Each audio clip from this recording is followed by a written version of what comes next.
Hello guys, good afternoon, happy Sunday. Magsi-6 na. Pinayagan ako magpunta ng simbahan. Tara guys, dito tayo.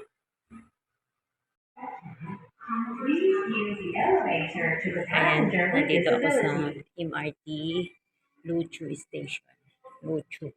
Nasa Luchu ako guys. Station. At punta tayo sa Mingkwan. I think 5 station galing dito. Papuntang Mingkwan. O, 5 station lang siya. So, ayan. Sana may misa pa ng ng gabi. Hindi ko alam kung may misa pa siya. Parang may misa pang 7. So, matapos 8, sabi ko sa amo ko, anong oras kayo babalik? Sabi niya, bakit? Sabi ko, pupunta ako Mingkwan, sisimba ako. Sabi niya, sige, go. Sabi niya, di go. Kaysa naman makatulala lang ako doon. Patunganga lang ako doon sa bahay mag-isa.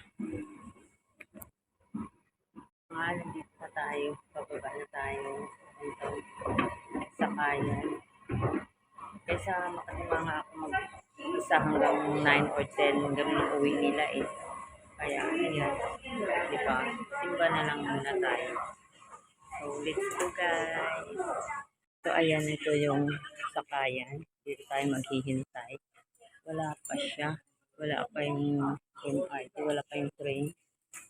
So, hihintay tayo. Ito kasi yung pinaka-last na station na sa Yellow Line. Luchu. Sabag, ang Luchu ay dalawang pupuntahan Yellow Line. Papuntang Luchu, ang pinaka-last. At yung isa ay papuntang Huelong. Huelong ba yung tamang pronunciation nun? Oo, papuntang Huelong. Last time, nung nagtrabaho ako dun sa previous kong trabaho, nag-di-off ako, first time. Alam mo bang, dito ako naligaw. Instead, papunta akong Huelong. Napunta ako dito sa Luchu.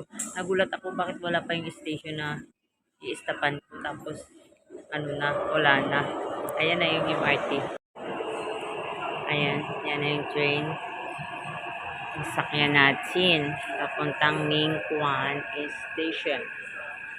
Mingkwan Station is red line. So, yun. Yung mga galing Luchu, galing Huelong, napapuntang lilipat ng red line ay hihinto sa Mingkwan. So, ayun guys, let's go. So, let's go guys. Para makaupo tayo. Dito tayo upo.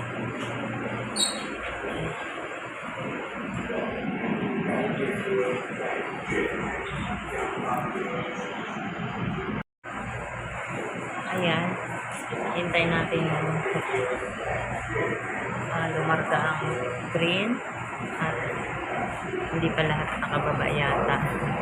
Ito kasi yung pinaka-last. So, ito yung nagtatambay sila muna ng mga ilang minutes bago wala naman aalis. So, sana maka-attend tayo ng simba. Sana may simba pa this night. Pero alam ko mga 7, meron yata. Mga 7 p.m. So, sana meron. Tapos yun, after yung simba, uwi na rin. Kasi siyempre, hindi naman natin take-off. Umalis lang sila. Umaalis naman talaga yan sila para kumain. Magkapunan. Tapos, ako, nagluluto lang ako sa bahay lang para sa akin. So, kaysa maghiga-higa lang ako doon, i-explore na lang natin sa simbahan, di ba? Ito na guys, pero hindi pa umalis yung train. Ang laki ng mukha ko. 6:02 na, pero hindi pa umalis ang train. Pero ilang minutes na naman from dito, Luchu Station and Mingkwan. Going to Mingkwan. Ilang minutes na naman. Wala pa nga 20 minutes, wala pa. So, okay lang yan guys. Natawa pala ako kasi nung dumating ako dito sa kanila, I think 47 or 48 kilo ako, pero nung nagtimbang ako, naging 49 lang. So, nagpanik ako. Ha? Ang bilis naman. Wala pa nga ako isang buwan nung nag-49 na ako. Tapos, kaya ang ginagawa ko, diet ko, no? Pero yung mga diet ko naman ay hindi naman pala. Ibang nakakain ko, hindi naman pala. Ano sa, yung carbs, low carbs. Kasi, paborito ko bayabas, paborito ko mga beans, red beans, munggo, yung mga ganun. Yung red beans, yung pinakakanin ko siya. Tapos, Quaker Oats, which is, pinanood ko sa mga low carbs na foods. Bawal pala yun. So, kaya pala sabi ko, nagtitimbang ako. Ba't hindi pa ako mababa ang timbang? Kasi guys, nagkakain rin pa din ako ng carbs. But, anyway, sana hindi ako umabot hanggang 50 para magpanik na baga ako pag 50 na ako. Yung nasasanay ka na sa ganong timbang, tapos biglang yung small ka lang, tapos yung biging maskip na yung small. Diba? Nakakatawa lang, share ko lang sa inyo. So, ayan, umalis na yung RT. Ang tren is 6:05. Check natin kung anong oras tayo darating sa Mingwan Station. 6:05. So, ayan guys, nandito na tayo. 6:16 na. So, umalis tayo doon ng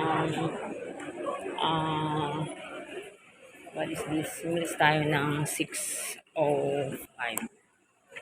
Hindi ko paanda rin mga escalator. So, nakahagdan tayo. So, punta tayo sa exit. Nasanay kasi ako mag-exit ako sa taas. So, from exit.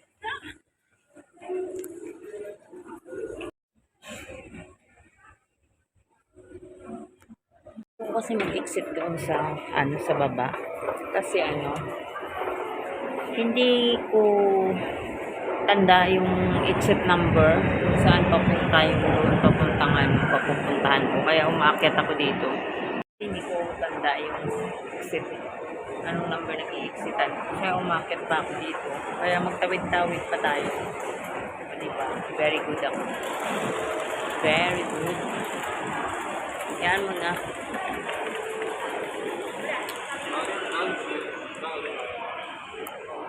Ayan, dito tayo mag-exit. Maaga pa naman. Ilang minuto lang din naman ang lakad. Papunta doon sa may simbahan. Sana nga may simbahan. May simba pa. Diba? Ayan, may Mr. Donut. At may tinapay. Mahal ng tinapay dyan. Like. Pag mahal, di mo like. At saka hindi nga ako, ilang araw na rin ako hindi nagtitinapay talaga. Kaya alam ng amo ko yan. Sasabihin sa akin, I want bread. Hindi ka pala kumakain ng bread na yun. Kaya sabi ko, 1 week. I try 1 week. 1 week. Sana all 1 week. So, ayan. Bilisan natin para makapagtawid tayo. Kasi nag-go na. Go.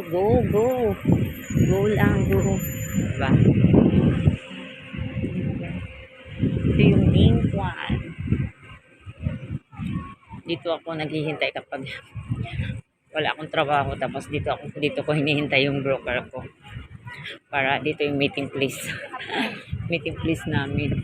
Ano pa yun dyan?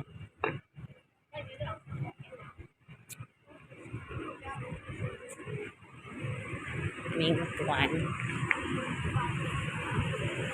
Ano na to siya dito? Type na to siya dito, guys. Diyan sa pupuntahan tayo, sisimba tayo dun sa may Chungsan. Ayan, may Makdo doon. May Watson, may Net. May ikot-ikot tayo pag maaga tayo. Ikot-ikot tayo sa Net. Kasi, sa 10 pala ako mag-exit. Okay, alam ko na. 10. Nakakalimutan ko kasi kung saan ako mag-exit. Kaya, umakit pa ako para tumawid. Instead na dyan na lang ako mag-exit sa baba. Diba? Oh, it's okay. Hindi sa 10. Meron pang isa. Sa 9. Sa 9 ako mag-exit. Puntahan natin. Meron din mga Filipino store. EEC at saka RJ. Yan, dyan mo mabibili yung mga Pilipino na mga food, Filipino grocery sa dalawang yan.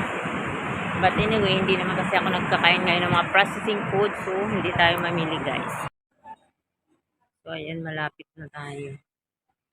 Liliko tayo tapos lalakad pa.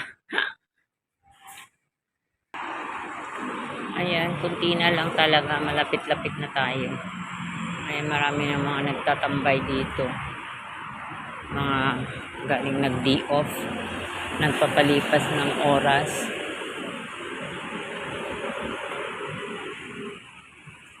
Papalipas sila ng oras bago mag-uwian. Mga Pilipina. Dami dito. Dito magtatambay. Pero sa ngayon kasi napakainit talaga. Napakainit. Napakahirap magtambay-tambay kasi napakainit. Kaya mas better sa bahay na lang. Diba?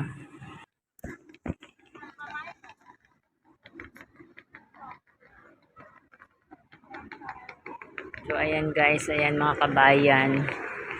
Naghihintay na lang yan ng time para umuwi sila. Ayan, mga yan. At ito na yung Chungsan. Ayan yung King Won Shop Mall.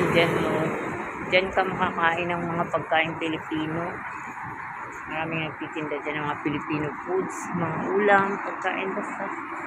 Diyan mo makain lahat ng gusto mong pagkain Filipino food. Yan sa may Won. Ayan, yan. Yung pula na yan, Won.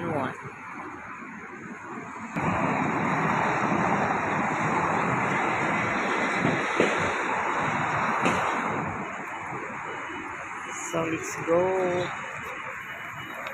At saka dito marami siya nagtitinda ng mga second hand. Ayan, mga tablet, laptop, mga cellphone, mobile. Pero nakakatakot bumili.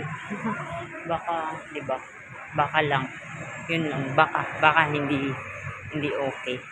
So, ito yung Won. Ito yung entrance. Yan. Madami. Mabili. Yan. Mga sikansan yan, guys. Titinda mga cellphone. Dito sa umaga lalo, madaming naglalatag dito. Bawal kapag may pulis, ligpitan sila. Parang divisoria lang. Diba? O, ayan, naglilinis na. Kasi nga gabi na. So, ayun guys, malapit na tayo sa may RG at saka EEC store ng Filipino shop. Filipino store.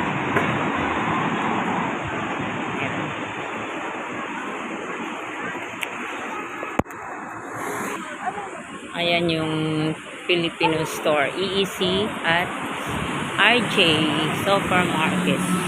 Yan dyan guys. Yan, may titindang balut. Mga kumakain ng balut yung mga Pilipino.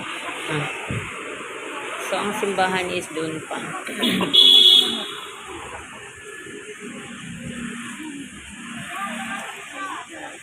Yan yung mga Filipino store.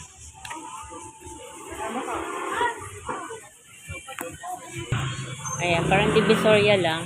Di ba? Parang divisoria lang. Wala yung inaabangan kung ano. Inaabangan kung ayaw mo nahanap kung ano is sapatos.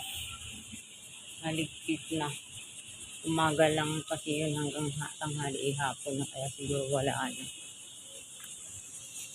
Yes, that's it guys. Nandito na ako malapit sa simbahan. Hindi na ako mag-video sa simbahan kasi siyempre bawal na yun. Naka ano na yung cellphone doon. Naka-off na. Naka-silent na. So, that's it for today guys. Thank you for watching.